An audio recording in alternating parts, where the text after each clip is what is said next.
네, 목사님께서 좋은 소개해 주셨는데요. 저 추가로 한 가지만 더 소개하겠습니다. 저는 올해 41살이고요. 그리고 저희 아내도 아내가 이쪽에 보통 있어야 되는데 여기 있네요. 네, 보통 아내가 피아노 쪽에 항상 있어서 큰일 날 뻔했습니다. 네, 아내도 같은 동갑이고요. 그리고 네, 네, 감사합니다. 저는 세 아이가 있습니다. 첫애는 12살, 둘째는 9살, 셋째는 8살. 보통 놀라서 박수 쳐주실 줄 알았는데 한번 쳐주시면 감사하겠습니다. 네, 이렇게 가족과 함께 평범한 일상을 감사함으로 살아가고 있습니다. 저는 오늘 행복과 은혜를 누리는 삶이라는 제목으로 말씀을 전하려고 이곳에 섰습니다. 특별히 성경 본문의 해석이 아니라 그 주제에 맞는 말씀을 전하도록 하겠습니다. 우리는 모두 행복한 삶을 누리기를 소망해요. 행복 싫어하는 분 혹시 계세요? 나는 평생 불행하게 살고 싶어. 한 명도 없으실 거예요. 하나님도 또한 우리를 만드시면서 너희가 이 세상에서 행복하게 살기를 원해, 이런 마음으로 우리를 만드셨어요. 그런데 우리가 곰곰이 생각해 보면 한 번도 그런데 진정한 행복이 무엇일까라고 진지하게 생각해 본 적이 많이 없는 거예요. 저도 살아오면서 그랬고 아마 이 자리에 계신 분들도 행복에 대한 막연한 이미지는 있는데 그럼 무엇이 행복한 삶이지? 라고 생각해 보지 않은 분이 많이 있으실 거예요. 우리가 학교 다닐 때, 초등학교 때나 중학교 때 행복이라는 과목이 있어서 행복 이런 거야 이렇게 정의해주고 친절히 알려주었다면 우리가 행복이 이런 것이구나 알았을 텐데 그런 것이 없었어요. 그러다 보니까 행복에 대해서 우리가 배워본 것이 없는 거예요.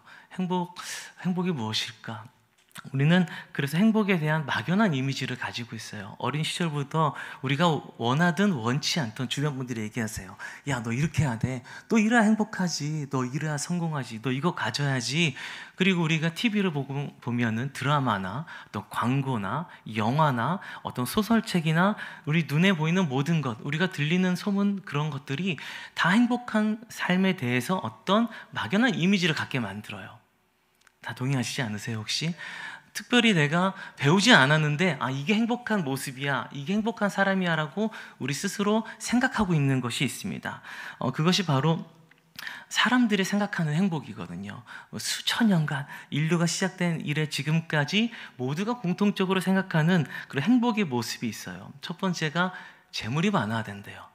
무조건 돈이 많아야 행복하다는 것이에요. 내가 뭘 소유해야 행복하다는 것이죠. 사실은 재물이 많아서 행복하다, 우리가 아예 부인할 수 없습니다. 재물이 없다면 사실은 어떤 기회도 좀 적은 것도 사실이에요. 그리고 또 사람들은 자아 성취를 해야 행복하대요. 내가 원하는 목표를 이루어야 행복해. 산 정상에 한번 올라가 볼래? 그 올라가서 아래를 바라보니까 어때? 행복하지 않아? 우리에게 이렇게 가르치고 우리도 어느 정도 동의해요. 정상에 올라가 보면 그런 시원함과 행복한 감정이 밀려오기도 해요. 혹시 산 정상에 올라가 보셨나요 혹시? 네, 감사합니다. 아무도 대답 안 해주셔서 그냥 그러신 줄 알고 제가 계속 이어가겠습니다. 그리고 어떤 사람은 명예를 가져야 행복하대요. 사람들이 나 지나가면 오셨어요? 이렇게 대우해주고 그 명예 가운데 행복이 있다고 그래요. 그리고 인기가 있어야 된대요. 인기 있으면 행복하대요. 그래서 인기를 얻으려고 많은 사람들이 연예인도 하고 또 멋있게도 차려입고 그렇게 하죠. 또 사람은 외모에 행복이 있다고 그래요. 잘생기면 행복하대요. 젊은이들이 그래서 요즘에는 성형을 많이 하죠. 이전 세대에서는 그런 게 없었지만 요즘 세대에서는 외모가 예뻐야 행복하다고 생각을 많이 해요. 그러다 보니 엄청 꾸미고 자신을 좀 이렇게 바꾸죠. 바꿔서 이제 서로 못 알아보는 이제 일이 가끔 일어나는데, 제가 이 외모에 대해서 우리가 생각할 때 우리 청년들도 참 멋있게 많이 꾸미는데 사실은 한 30년만 지나면 우리 청년들의 외모는 다 비슷해져요. 네, 우리 여자 청년들 막 머리 예쁘고 염색하고 그렇지만 한 30년 지나면 다 우리는 짧은 파마 머리를 다 하고 있을 거예요. 네, 그 외모는 금방 지나가는 것이죠. 우리가 이런 생각들이 수천 년간 사람들이 마음속에 갖고 있던 생각들이에요. 하지만 완성된 적이 없습니다. 이런 행복을 누리면서 끝까지 살아간 사람이 없어요. 우리가 사람이 정의한 것들은 이 땅을 떠날 때 거의 다 사라지는 것이에요. 아무리 많은 소유가 있어도 우리가 다 놓고 가게 되죠. 명예, 인기 금방 지나가는 것을 여러분 경험할 수가 있습니다. 제가 한때 좀 유명 TV 프로그램의 음악 감독을 맡아서 한 적이 있었는데 정말 많은 분들이 그런 연예인을 하려고 많이 오디션에도 지원하고 해요. 그런데 그분들이 됐어요. 하지만 금방 이름이 잊혀져요. 왜냐하면 또 새로운 분이 나오기 때문에 그렇게 되는 것입니다. 그래서 이렇게 사람이 추구한 것들은 금방 지나가게 되는 것입니다. 불완전해요. 그래서 우리는 행복에 대해서 어디서 찾고 어디서 배워야 되냐면요, 하나님께서 기록하신 성경에서 우리가 행복을 찾고 거기서 그 행복을 우리가 깨달아야 되는 것입니다. 오늘 신명기 33장 29절이 바로 그 말씀이에요. 사실 행복에 대한 말씀이 여기 말고도 여러 군데 있습니다. 또 쉬운 성경으로 찾아보면 정말 다양한 구절이 행복이라는 구절이 나와요. 하지만 저는 신명기 33장 29절에 이 말씀이 제가 묵상 가운데 하나님 주시는 깊은 그런 은혜를 받았어요. 이스라엘이여 너는 행복한 사람이로다. 하나님께서 직접적으로 모세의 입을 통해 말씀해 주세요. 근데 그 당시에 정말 수많은 민족이 있었어요. 이스라엘 민족은 되게 부유하거나 강한 민족은 아니었어요. 오히려 부유한 민족은 애굽이었죠. 출애굽한 그 애굽의 민족들이 강하고 부유하고 살았지, 이스라엘 민족은 그런 부유한 민족은 아니었어요. 오히려 이스라엘 민족은 광야를 엄청 오랫동안 걸어 다녔잖아요. 우리가 하루길만 이런 길을 걸어도 힘든데 수십 년간 광야를 걸어 다니면서 늘 어땠을까요? 먼지투성이죠. 늘 먼지투성이에요. 항상 광야길을 걸었으니까 먹을 거가 풍족했을까요? 이스라엘 백성이 먹을 것 때문에 불평을 많이 해요. 우리 왜 먹을 것도 없어요? 만나 주세요. 만나라는 어떤 과자 같은 음식을 주셨는데 또 고기 달라고 고기 줬어요. 그래도 부족하죠. 사람이 어떻게 고기와 과자만 먹고 살까요? 물하고 다양한 거 먹고 살잖아요. 그러니까 부족한 거예요. 그리고 사람 먹고 싶은 것도 많이 못 먹고 또 자주 이동을 해야 되니까 안정적인 거처가 없어요. 우리 지금 사람들이 말하는 거는 너 집 사야 돼. 너 집 사야 행복하지. 너 빨리 공부 열심히 해. 공부해서 좋은 대학 가서 돈 벌어서 집 사야 너가 드디어 행복하지. 이런 의식이 우리 안에 이미 어느 정도 자리 잡고 있는 거예요. 왜냐하면 너무 많이 말하니까 사람들이 우리가 듣게 되면 자동으로 마음으로 들어가기 때문에 그런 것을 갖고 있는데 이스라엘 백성은 안정적인 거처가 전혀 없었다는 거예요. 그 안에서 매일 이동하면서 가나안으로 가기 위해 이동하면서 자기의 자아 성취를 위한 꿈을 꿀 수 있었을까요? 물론 그 중에 있을 수도 있겠지만 성경을 보면 그런 내용은 많이 있진 않아요, 사실은. 그래서 자기의 성취를 이루는 사람도 아니었어요. 그런데 하나님이 얘기하시는 거예요. 이스라엘이여 너가 행복한 사람이야. 아니 우리가 생각할 때 행복의 조건이 하나도 없는데 왜 행복하다고 하나님이 하시는지 이해가 되지 않더라고요. 왜 행복하다 하셨을까? 그 수많은 민족 중에 그 이스라엘 민족을 왜 행복하다 하셨을까? 그 해답이 그 다음 절에 있는 것입니다. 우리 신명기 33장 29절 다 같이 한 번 더 말씀 읽어보도록 하겠습니다. 시작. 이스라엘이여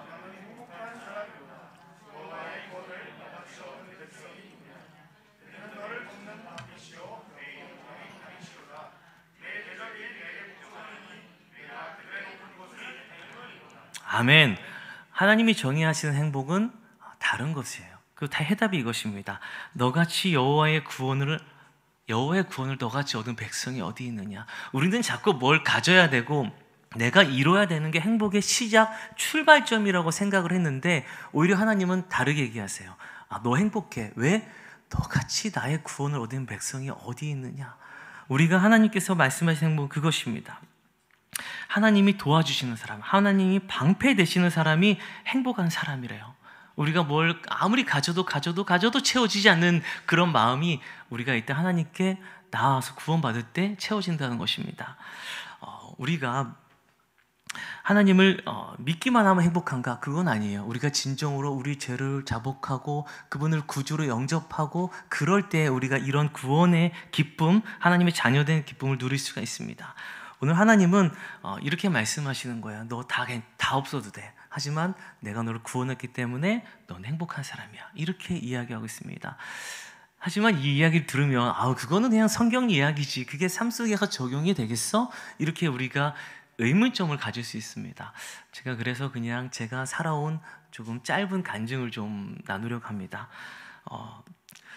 제 어린 시절과 청년 시절까지 짧은 간증을 좀 나눌 텐데요. 저는 처음 시작이 깨어진 가정에서 시작을 했어요. 아버지가 2살 때 저를 버리셨어요. 버리셔서 나가신 거예요.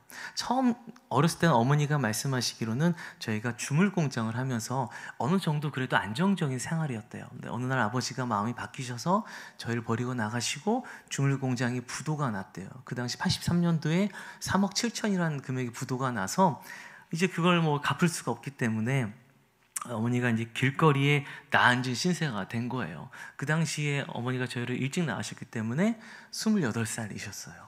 그 28살의 여인이 2 아들을 키우기 위해서 정말 많이 고생을 하셨어요. 무슨 일을 해야 할지 뭐 고민이 다 하시다가 이제 남의 집에 가서 청소해주는 역할, 이 파출부 같은 것도 많이 하시고, 그리고 산후도우미, 아기 낳은 집에 찾아가서 그 아기를 봐주고 씻겨주고 방 청소해주고 이런 산후도우미를 하셨어요. 그리고 식당 봉사도 하시고 나중에는 이제 김을 팔러 다니셨어요. 이 완도 돌김이라는 김을 떼어서 양쪽 보자기에 가득히 싸서 이거를 들고 다니면서 이제 김을 파는 거죠. 길거리에 가도 팔고 시장에 가도 앉아서 팔고 아파트마다 문을 두드리면서도 판매하셨어요. 그러다 보니까 저희 가정이 굉장히 가난했죠. 뭐 절대 부유할 수가 없죠. 그 당시 살던 집이 8평짜리 주공 아파트였어요. 네, 8평짜리 주공 아파트 살아본 분도 계시지만 저는 어린 시절이라 뭐 그렇게 작다고 못 느꼈는데 지금 생각하면 굉장히 작았겠구나라는 생각이 듭니다. 그런 곳에 살면서 저도 어린 시절에 먹고 싶은 것도 많잖아요. 그리고 갖고 싶은 저 장난감 갖고 놀고 싶다 이런 마음도 있어서 제가 아르바이트를 조금 일찍 시작했어요. 제가 초등학교 4학년 때 신문 배달 아르바이트를 시작하게 됐습니다. 학교를 마치고 학교 앞에 있는 신문 배급소에서 아르바이트를 하고 싶다고 하니까 허락을 해줬어요. 그래서 신문을 이제 학교 마치자마자 저의 작은 자전거가 있었는데 자전거에 뒤에 신문을 묶어서 이제 40부를 처음에 40부부터 시작했거든요. 그걸 배달하기 시작했어요. 그런데 초등학교 4학년이 신문 배달하는 게 사실은 어렵죠. 지금 저희 아들 5학년인데 뭐 아무것도 못해요. 제가 잘못 키운 것 같지만 아무것도 못해요. 그런데 제가 그 당시에 어떻게 했나 저도 잘 모르겠지만 40불을 날랐어요. 하지만 자꾸 집을 빼먹어서 혼나기도 많이 혼나고, 그리고 비 오는 날 같은 경우에는 신문을 돌리려면 그 봉투에 하나하나 넣어서 이렇게 신문을 배달을 했습니다. 그렇게 배달하고 처음 받은 돈이 15,000원이에요. 그 15,000원을 가지고 9,000원을 엄마 드리고, 엄마 좀 이렇게 보태 쓰시라고 드리고, 나머지 6,000원을 제가 이제 맛있는 거 사 먹었죠. 먹고 싶은 것도 먹고 제가 사고 싶은 거 샀습니다. 그렇게 4학년을 보내고 집이 이사를 가게 되면서 아르바이트 거리가 뭐가 있을까 교차로를 찾아봤어요. 벼룩시장하고 전화를 많이 했어요. 근데 아무데도 초등학생을 받아주지 않아요. 근데 마침 친구 아버님이 구두방을 여러 개 하셔서 제가 그 구두방을 들어갔어요. 초등학교 6학년 때 구두방을 들어가서 구두를 닦기 시작했어요. 이제 구두를 의뢰하면 구두를 닦고 불광을 한번 대고, 그래야 가죽에 잘 스며들거든요. 그걸 닦고 그렇게 일을 하고, 배고프면은 거기 불광 내는 브루스타에 이 물을 끓여서 뽀글이라고 하죠. 우리 군대 갔다 온 남자들만 아는 그 뽀글이를 많이 동의 안 하셔서 군대를 아직 못 가신 분이 많고, 네, 그런 뽀글이라는 라면을 먹고 이제 끼니를 때웠던 기억이 납니다. 그리고 중학생이 됐어요. 저희 때는 학비를 냈어야 되는데 매일 불러요. 성경민, 너 잠깐 교무실 따라와. 그때는 선생님의 건의가 굉장히 있었기 때문에 두려운 마음에 따라가요. 그러면 너 이거 언제까지 낼 거야? 다음에 내겠습니다. 그렇게 하고 제가 이제 시작한 아르바이트가 찹쌀떡 아르바이트예요. 지금 생각한 것처럼 찹쌀떡 이렇게 하진 않아요. 이거는 다 좀 약간 TV가 만들어내고 정말 옛날이고, 저희 때는 이제 찹쌀떡을 팔아 떼와서 대전역에 가서 이제 찹쌀떡을 팔아요. 찹쌀떡 하나만 사주세요. 그럼 어머니들이 사주세요. 근데 어머니들은 물건을 잘 깎기 때문에 2,000원에 사주세요. 제가 1,500원에 떼왔거든요. 근데 군인분들한테는 3,000원에 팔아요. 그렇게 팔아서 아르바이트를 하고 지내고 있어요. 고등학생이 되었어요. 이제 힘이 좀 생겼죠. 무슨 아르바이트를 할까 제가 고민을 하다가 이제 공사장 아르바이트를 시작했어요. 공사장에서 이제 모래도 나르고 때로는 목공소 같은 데 가서 나무도 나르고 이런 일을 하다가 점심을 먹는데 너무 배가 고픈 거예요. 허겁지겁 점심을 먹는데 미역국을 먹었어요. 근데 미역국을 거의 다 먹었을 즈음에 그 미역국 안에 미역이랑 비슷하게 생긴 벌레가 있었어요. 우리는 그걸 바퀴벌레라고 하죠. 그 바퀴벌레가 누워 있는 거예요. 그 순간 제가 이제 보통 우리가 식당에서 머리카락 하나만 나와도 사장님 불러오세요. 너무 당당하잖아요. 지배인 불러오세요. 이렇게 돼야 되는데 저는 그 당시에 그런 말을 할 수가 없었어요. 왜냐하면 그 말을 했다가 그럼 너 내일부터 나오지 마. 이게 너무 제가 무서웠던 것 같아요. 그래서 그냥 그 바퀴벌레를 한쪽에 내려놓고 그냥 밥을 다 먹었어요. 그 먹으면서 이제 조금은 제 마음이 제가 굉장히 웃으면서 말하고 있지만 조금 이제 약간 비참하죠. 내가 이렇게 사는구나. 그냥 좀 그런 약간의 그런 감정이 있었습니다. 좀 너무 불행한 얘기 제가 많이 하죠. 엄청 막 6.25 때 얘기 같지 않으세요? 지금 41살밖에 안 된 목사님이 그런 얘기 하시는 게 정말 현실입니다. 그렇게 살고 왔어요. 그래서 이제 대학 갈 나이가 됐어요. 자, 대학 갈 나이가 돼서 대학을 가려다 보니까 친구들 다 대학 얘기하고 나도 어느 대학 가고 싶다. 그런데 이제 집에 카드 고지서가 날라오기 시작했어요. 그리고 그 당시 삐삐였는데 삐삐 고지서가 날라오기 시작했어요. 저희 형제가 삐삐를 5개를 하고 수많은 카드를 명의로 만들어서 그거 빚이 다 집 주소로 해놔서 집으로 온 거예요. 그러니까 저희는 엄마랑 둘이 약간 너무 힘들었죠. 망연자실을 했는데 그래서 대학 가는 길을 아예 포기하고 대학은 저는 아주 늦게 갔습니다. 대학 가는 길을 포기하고 이제 그 빚을 갚기 시작한 거예요. 빚을 어느 정도 친구들 대학 갈 때 저는 공장으로 출근해서 이제 빚을 갚았어요. 빚을 어느 정도 갚고 난 후에 이제 군대를 갈 나이가 돼서 이제 군대를 제가 입대를 해요. 근데 입대를 해서 보니까 신체 검사를 입소대 한 번 더 하거든요. 근데 지금 간이 너무 안 좋다. 간 기능이 너무 안 좋기 때문에 이대로는 군 생활을 할 수 없다. 일단 나가서 재검 받고 와라. 나갔어요, 제가. 나가서 3개월 동안 머리 빡빡 깎은 채로 있다가 다시 재검을 받았어요. 병무청에서 또 재검을 받으래요. 지금도 간 수치가 굉장히 높다. 제가 몇백 정도 됐었거든요. 다시 나가라. 다시 나갔다가 또 검사를 받는데 또 아직도 간 수치가 높으니까 이대로 군 생활할 수 없으니까 면제를 받아라. 그 면제가 좋죠. 남자들은 좋아요, 사실은.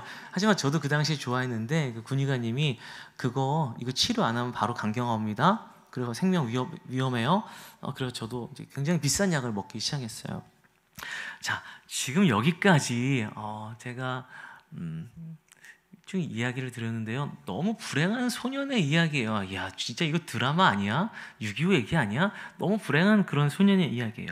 물론 저보다 고생 더 많이 하신 분도 많겠지만 참 그냥 일반적인 눈으로 봤을 때는 참 불행해요. 그런데 놀랍게도 제가 이 말씀을 드리는 이유는 제가 그런 어린 시절을 지나오고 아빠도 없었고 가진 것도 없었고 그리고 맨날 아르바이트를 제가 4학년 때부터 쉬어본 적이 없어요. 지금까지.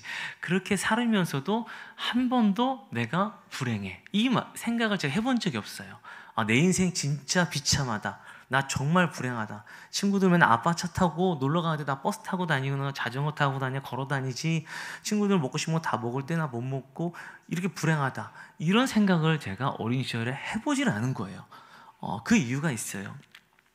왜 어린 시절에 제가 그렇게 불행하다 느끼지 않았냐면 첫 번째 이유는 제가 주님 안에 있었기 때문이에요. 근데 저를 주님 안에 있게 만든 분이 있어요. 그분이 바로 저희 어머니예요. 어머니가 혼자 돼서 진짜 그렇게 사람들 보기에는 버림받은 여자의 비참한 삶처럼 살은 것 같지만 저희 어머니가 그렇게 안 살았어요. 되게 감사한 게 김 팔러 다니면서 전도를 한 거예요. 어머니는 김을 팔면서 예수 믿으세요. 전도예요. 그리고 집집마다 다니면서 김 팔면서 전도를 하는 거예요. 오히려 우리 어머니가 이미 알고 계셨던 것 같아요. 행복의 이유가 자기가 어떤 사모님이 돼서 그런 게 행복이 아니라 예수 안에 있는 행복을 일찍 찾으신 거죠, 어머니가. 그래서 항상 일 늦게 끝나고 저희는 어머니 기다리다 지쳐 자요. 그러면 와서 머리에 손을 얹고 기도를 해줘요. 근데 이게 무슨 기도했는지 지금도 몰라요. 하지만 어머니가 울면서 그냥 처절하게 기도했던 그 기도가 흐느끼는 기도가 있죠. 막 어떤 말을 크게 하지 못하지만 흐느끼는 그 기도가 제가 기억이 나요. 그렇게 늦게 들어와서 주무시는데 새벽 예배를 꼭 가세요. 근데 제가 늘 따라갔어요. 저희 한 형제는 따라가지 않았는데 저는 따라갔어요. 그 교회가 먼데도 30분, 40분을 걸어서 눈이 올 때도 비가 올 때도 계속 저희는 어머니는 새벽 예배를 빠지지 않고 걸어가신 거예요. 가서 또 울면서 기도해요. 네, 계속 기도하시는 거예요. 그러니까 제가 자연스럽게 이런 어머니 밑에서 자라고 어머니가 신앙생활을 열심히 하셨기 때문에 저도 따라다니면서 열심히 한 거예요. 어릴 때부터 어린이 성가대도 하고 그리고 맡을 수 있는 임원들은 다 맡아서 한 거죠. 그러다 보니까 제가 가진 그 상황을 한 번도 불행하게 여기지 않은 거예요. 어린 시절에 그렇게 기도로 가르쳐 주신 게 계속 저에게 온 것이죠. 잠언 22장 6절에 마땅히 행할 길을 아이에게 가르치면 늙어서도 떠나지 않는다고 했는데요. 그 말씀대로였어요. 그렇게 알려주셔서 저는 제가 불행하지 모르고 살아온 거죠. 사람은 우리 하나님께서 만드셨기 때문에 우리가 하나님의 방법대로 우리가 살아갈 때 행복할 수 있는 겁니다. 우리가 생각한 행복, 우리가 추구하는 행복을 아무리 우리가 연구하고 요즘 인문학이 굉장히 발달하고 있는데 그 인문학에서 주장하는 모든 것을 우리가 한다고 해도 우리 마음이 행복해지진 않아요. 잠깐의 어떤 만족을 누릴 수 있지만 하나님 만드신 행복과는 별개인 것입니다. 우리가 하나님 안에서 그 안에 거하면서 주님을 구주로 알고 믿고 따라갈 때에 우리가 환경을 넘어서 우리가 행복할 수 있는 것입니다. 아멘. 아멘. 우리가 하나님의 자녀로 살아가면서 이런 행복들을 우리가 찾을 수가 있어요. 그리고 그렇게 시작할 수가 있는데 그래도 하나님의 자녀로 살아가면서 우리가 때로는 어려운 일도 많아요.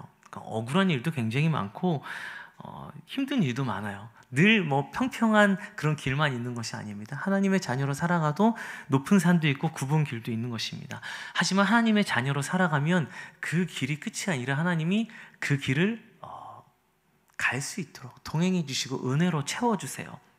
그럼 하나님께서 우리 삶을 어떤 은혜로 채우시는지 우리가 한번 더 나눠보도록 하겠습니다. 우리가 보통 은혜, 너무 좋은 단어예요. 은혜라고 생각하면 어떤 특별한 것들을 우리가 많이 생각해요. 어떤 집회에서 저 사람 막 성령 충만해서 뜨겁게 돼서 은혜 받았대, 이런 얘기도 들어보고 저 사람 은혜 받아서 사업 성공했대, 그래서 저 사람 은혜 받아서 아파트 됐대, 저 사람 은혜 받아서 치유 병 다 고침받았대, 이런 이야기 우리 많이 들어봤어요.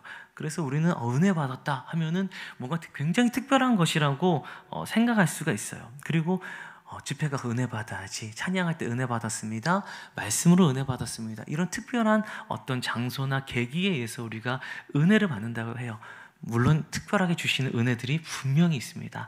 하지만 이런 사건이 없는 분들은 나는 그럼 은혜 못 받은 건가? 나의 삶은 은혜 없는 건가?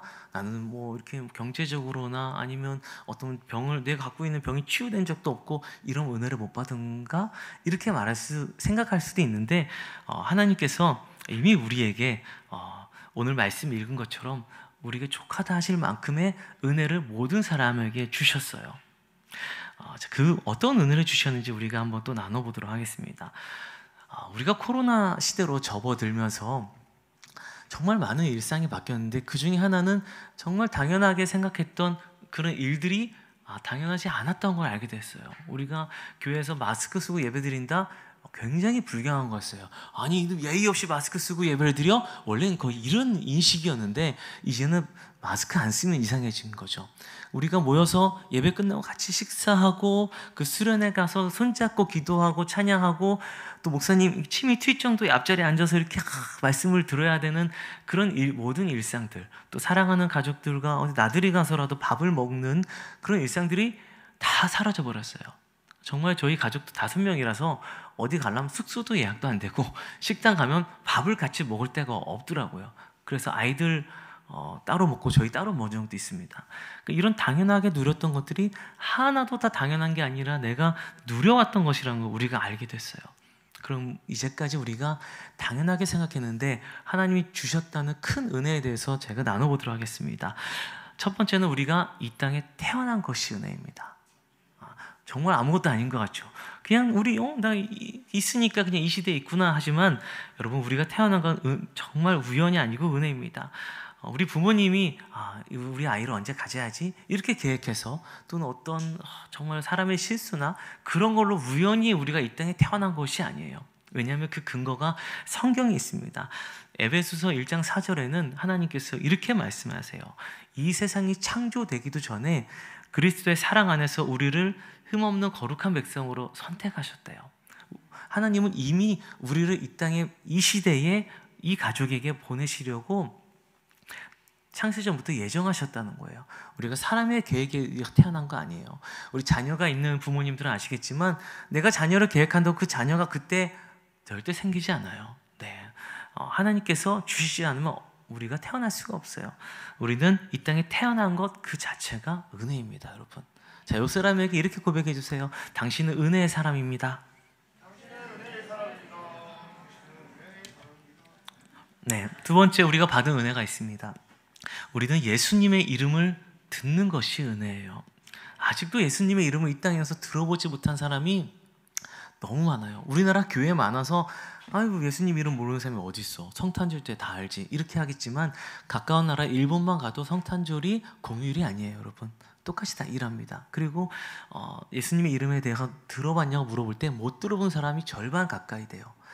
제가 와세다 대학 앞에서 노방전도하면서 전도지를 돌리기 시작했어요. 근데 이 예수님의 이름 자체도 모를 뿐더러 2시간 동안 전도할 때 전도지를 받은 사람이 17명밖에 안 돼요. 우리가 예수님의 이름을 듣는 것 자체가 복인데 그 예수님의 이름을 들었고 믿어지는 것은 더 큰 은혜예요, 여러분. 여러분 예수님의 이름 이 자리에 계신 분들 다 믿으시잖아요. 그게 사실은 믿어지는 게 얼마나 큰 은혜인지 우리가 알아야 돼요. 2000년 전에 30세 초반의 청년의 우리의 구주다, 이걸 어떻게 이성적으로 믿어요? 하나님께서 은혜 주시지 않으면 절대 믿을 수 없는 거예요, 여러분. 우리 예수님의 이름을 듣고 그 이름을 믿는 것, 그것이 여러분 큰 놀라운 은혜입니다. 예수님 이름을 믿고 그 이름을 부를 때 우리의 소망이 있잖아요. 두려움이 있을 때 예수님의 이름을 부르면 떠나가잖아요. 네, 우리 예수님의 이름을 듣는 것, 그것이 은혜예요. 또 세 번째로는 우리가 이 자리에 있는 것이 은혜예요.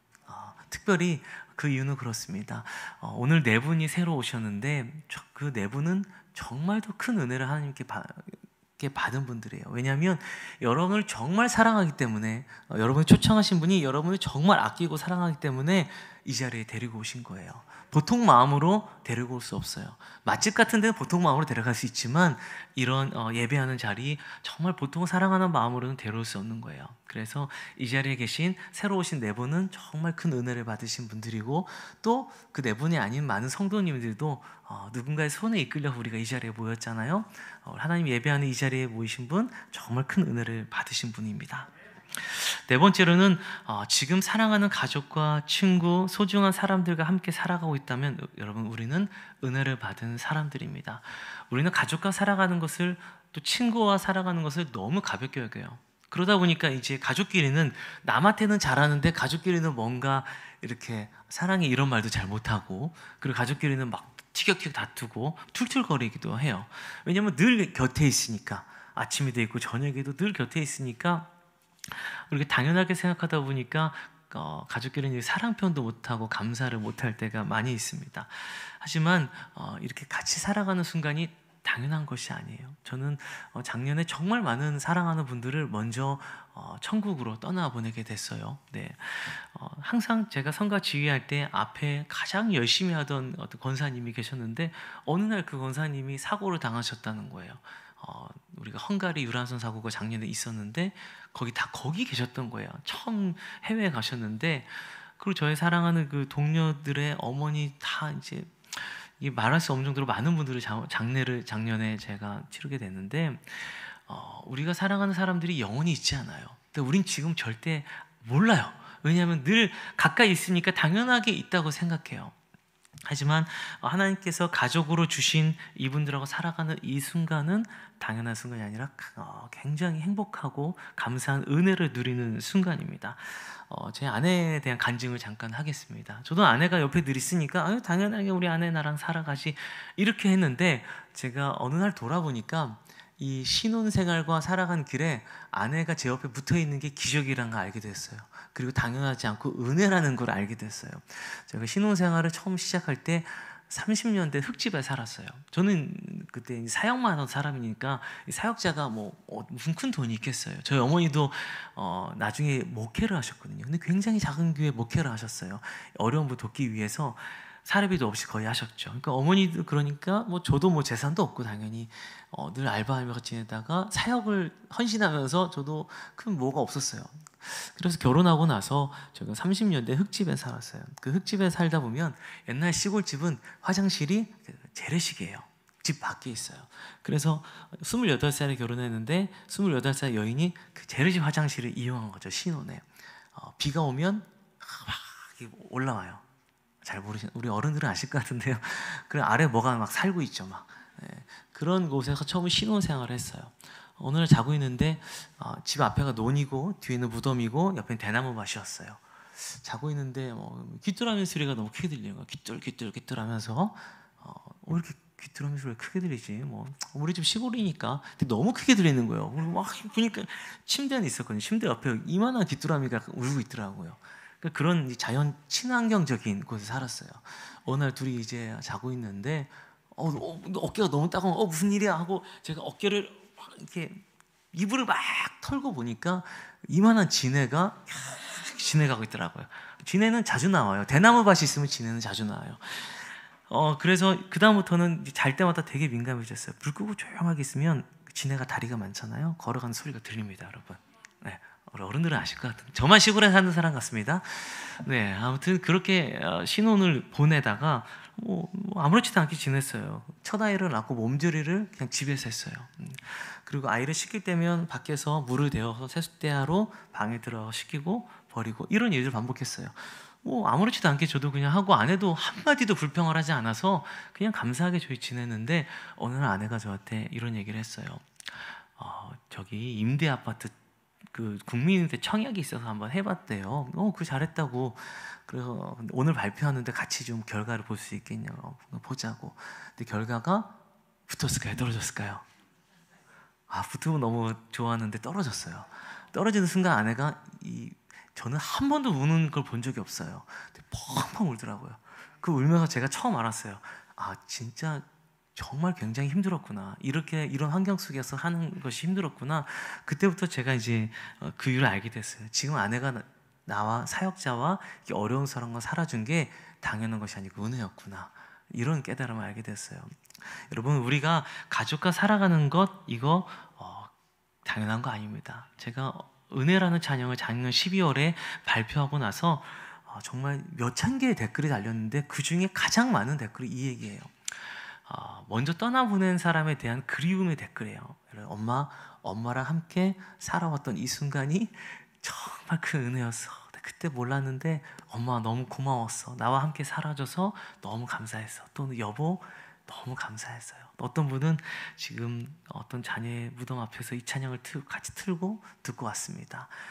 내가 몰랐는데 하나님께서 정말 사랑하는 가족과 함께 살아갈 수 있는 순간을 누리게 해주신 거였습니다. 하나님, 모든 것이 주님의 은혜였습니다. 너무 감사합니다. 이런 고백들이 있어요. 우리가 지금 사실은 지금 함께 이렇게 또 우리 주 안의 가족이잖아요. 이렇게 함께 살아가는, 이렇게 예배드리는 이것 또한 하나님께서 우리에게 베풀어 주신 큰 은혜예요, 여러분. 아멘이세요? 아멘. 그리고 우리가 또 누리는 은혜가 있어요. 우리는 하나님이 주시는 자연 환경을 누리고 있습니다. 제가 41살인데 41년 동안 변함없이 봄에 꽃이 피고 가을에는 열매가 맺혀요. 겨울에는 눈이 오고 아침엔 해가 뜨고 밤에는 달이 뜨고 별이 떠요. 이게 한 번도 바뀐 적이 없어요. 밤에 달이 안 뜨고 해가 뜬 적도 없고, 그리고 겨울에 눈이 안 오고 막 엄청 덥고 이런 것도 없고, 규칙적으로 하나님께서 우리에게 그 자연을 통해서 자기의 그 사랑을, 자기의 신실하심을 표현하세요. 그리고 자연 가운데 많은 것을 우리에게 말씀하시는데, 우리가 마음이 답답할 때 여행을 가잖아요. 여행 가서 굉장히 좋은 환경이나 그런 경치를 바라보면 자기도 모르게 마음이 시원해져요. 지금 단풍이 이제 점점 아름다워지는데 산에 가서 단풍만 봐도 마음이 되게 굉장히 따뜻해지죠. 마음이 뭔가 시원하고 위로받는 것 같아요. 그런 거 느낀 적 있으세요, 여러분? 바다를 보고 하면 그럴 때가 있잖아요. 하나님이 그 자연을 통해 우리에게 말씀하시는 거예요. 우리를 위로하시는 거예요. 여러분, 우리도 모르게 주님이 주신 자연으로 그런 은혜를 누리고 있는 것입니다. 아멘이세요? 네, 여러분, 오늘 말씀을 좀 요약해 보겠습니다. 우리는 하나님께서 만드신 사람이에요. 하나님이 지으신 사람이에요. 그래서 우리가 하나님을 믿을 때, 하나님을 알 때, 그분을 구주로 영접할 때 행복할 수 있게 만들어졌어요. 그거 외에 다른 방법으로 우리가 행복을 추구한다면 그 행복은 지나가고 또 사라져요, 여러분. 그리고 절대 밑빠진 독처럼 우리 마음을 채울 수가 없습니다. 우리가 온전히 그분의 자녀로 살아갈 때 우리는 행복할 수 있어요. 행복의 시작점이 바로 거기입니다. 소유가 아니라, 다른 것이 아니라 예수 그리스도가 행복의 시작점인 것이에요. 근데 우리가 가져야 하는 것, 이루어야 하는 것도 필요합니다. 이것은 다 그 다음입니다, 여러분. 그리고 우리는 은혜를 입은 사람들이에요. 세상 사람들이 보기에 지금 우리는 가장 힘든 때를 지나고 있어요. 특히 자영업 하시는 분들은 얼마나 힘든지 몰라요. 하지만 우리가 믿음의 눈으로 바라보면 지금처럼 하나님의 은혜가 빛나는 적이 없어요, 여러분. 우리가 이전까지 누려왔던 것들이 다 은혜라고 고백할 수 있게 됐어요. 새로운 은혜들을 우리가 찾게 됐어요. 은혜에 대한 그 시선이 굉장히 넓어진 거예요. 이전까지는 어떤 그 특별한 집회나 그런 것에 은혜라고 했다면 이제는 이것도 은혜였다는 걸 알게 되고 이것도 은혜였다는 걸 우리가 알게 됐던 것이에요, 여러분. 우리에게 주어진 그런 당연하게 여긴 그 삶과 만남들이 다 은혜라는 것을 여러분 아시기를, 또 그렇게 고백하시기를 소망합니다. 이 시간 찬양 한 곡 같이 좀 고백하고 싶어요. 여러분, 제가 작년에 작사 작곡 은혜라는 곡인데요, 이 가사 내용 한 절 한 절이 오늘의 말씀과 동일합니다. 여러분, 우리가 걸어온 길을 뒤돌아보세요. 하나님께서 인도하지 않으셨으면 우리가 넘지 못할 산도 많았습니다. 하지만 넘어왔어요. 그리고 하나님께 인도하지 않으시면 정말 견딜 수 없는 순간도 있었지만 우리가 그분의 인도를 견뎌왔습니다. 이 시간 예수님의 이름을 듣게 하신 것도 감사하고 그것도 은혜이고, 또 먼저 믿고 있는 분은 더 큰 은혜이죠. 이 시간 이 찬양 고백하면서 주님, 내가 주 안에서 참 행복을 누리길 원합니다. 그리고 내가 은혜를 받은 자임을 알게 되었습니다. 이렇게 한번 우리 같이 고백하겠습니다.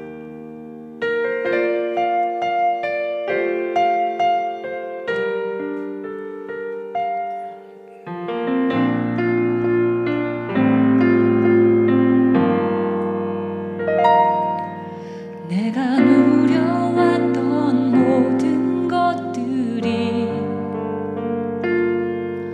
내가 지나왔던 모든 시간이,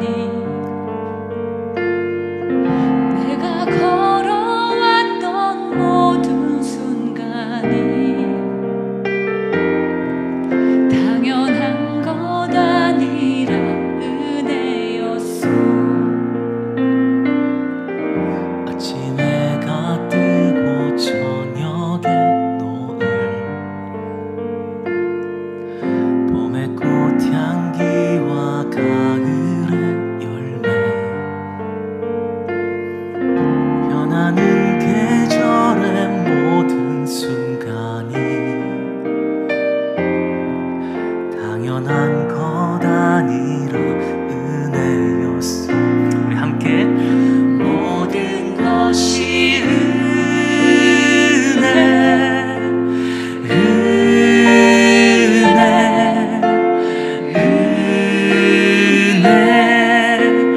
한없는 은혜, 내 삶에 당연한 건 하나도 없었던 것을, 모든 것이 은혜였소.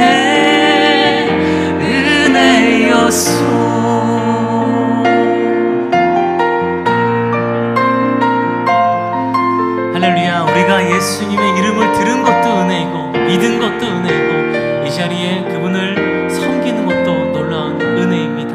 내가 이 땅에 태어나 사는 것,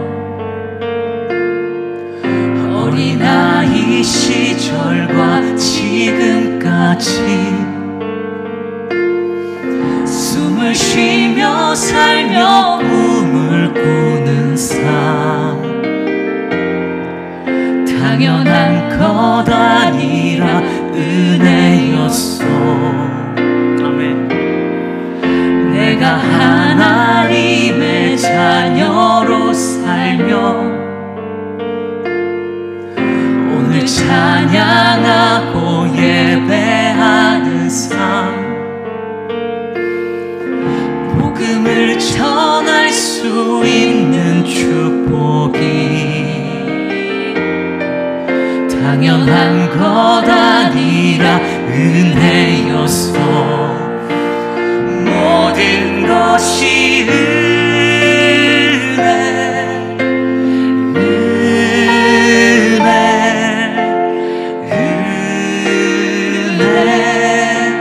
한없는 은혜, 내 삶에 당연한 건 하나도 없었던 것을 모든 것이 은혜. 우리 함께 이 시간 손들고 목소리로 고백하겠습니다. 모든 것이 은혜,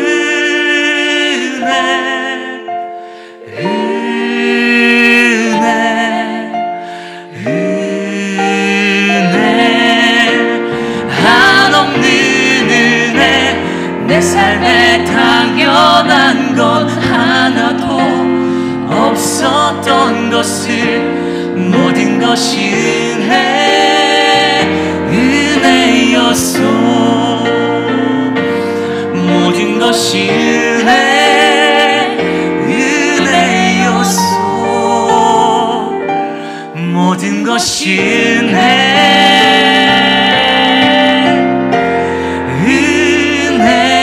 은혜였소. 아멘. 주님, 모든 것이 은혜임을 고백합니다. 은혜였소.